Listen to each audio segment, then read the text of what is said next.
Before we dive in, don't forget to subscribe to my channel for more unbelievable real-life stories. You won't want to miss a single one. It happened late on a quiet Saturday night. It's the kind of stillness that makes it feel like the world itself is holding its breath. I was sitting in the living room when my phone buzzed. One message, one sentence, one crushing betrayal delivered without hesitation. I'm staying with Jake. Don't text me. No. No explanation, no apology, no hint of guilt, just a cold, matter-of-fact declaration from the woman I had devoted years to. She sent it like she was confirming a dinner reservation, not ending a marriage. But what she didn't know, what she couldn't even imagine, was that I had already uncovered every secret behind her sudden stay with Jake. Jake, her so-called best friend, had been lingering too close for months. Too many smiles, too many late-night jokes. Too many seemingly harmless comments that were loaded with deceit. I had been quiet, patient, letting it unfold while I observed and collected evidence. I knew everything, the hidden chats, the deleted messages the night she claimed she was at her sister's but was elsewhere. She thought she was ahead, unaware she was performing on a stage I had meticulously built. When I read her message, I didn't flinch. No shock, no panic, no heartbreak. Only absolute clarity. She believed telling me not to text her would give her control.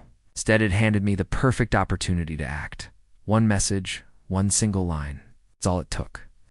I typed carefully, double-checked the group chat, then placed my phone on the table and walked away, letting suspense do the work.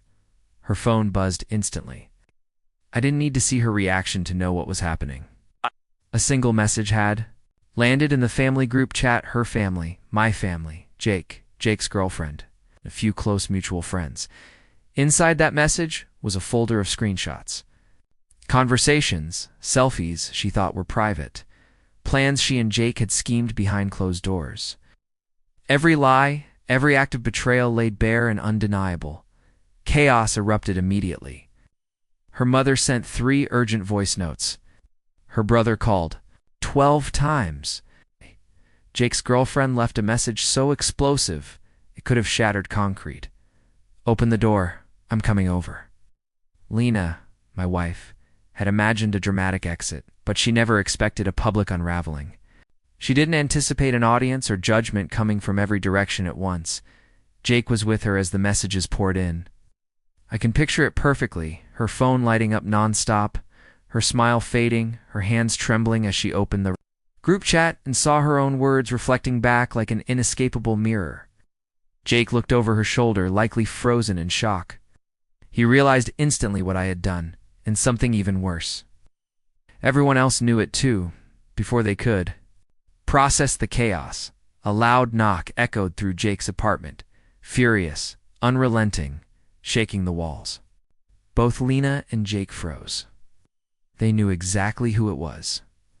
Ava, Jake's girlfriend, the one they had deceived, stepped in without waiting. She didn't shout at first. She placed her phone on the table, displaying the screenshots I had sent her. Hands were steady, her voice calm. She asked one simple question. How long? Jake couldn't answer. Lena tried, but Ava silenced her with a raised hand. Then she turned to Jake and said something that cut through the room like a blade. You didn't just lose me, you lost your future. Lena panicked, scrambling for her phone, desperately trying to call me, trying to fix the disaster she had created with just 12 careless words. I didn't answer. I didn't need to. The storm was already raging. Her texts of desperate explanations. It's not what you think. I can explain. Please talk to me. Meant nothing. None of it mattered. Her betrayal was now public. Her family removed her from the group chat. Her friends stopped replying. Jake begged her to stay calm, but his own world was collapsing too. She paced. She cried. She tried to rewrite the story she herself had scripted, but the truth was everywhere, in phones and calls and whispers. In unread messages dripping with judgment, 20-4 hours later, she returned home. Eyes swollen, voice gone, pride shattered. She stepped inside, trembling, hands shaking, unable to meet my gaze. Please, she whispered. Please just talk to me. You ruin everything. I looked at her calmly. No, I said. You ruin everything. I turned on the lights. She froze as she noticed movers carrying her belongings out of the bedroom. "Wait, what are you doing?" she stammered. I handed her the divorce papers. "You said you were staying with Jake," I said evenly. "So go stay with him." Her body collapsed, not physically, but emotionally, spiritually, completely. Her plan hadn't just failed, it had detonated. And I hadn't even raised my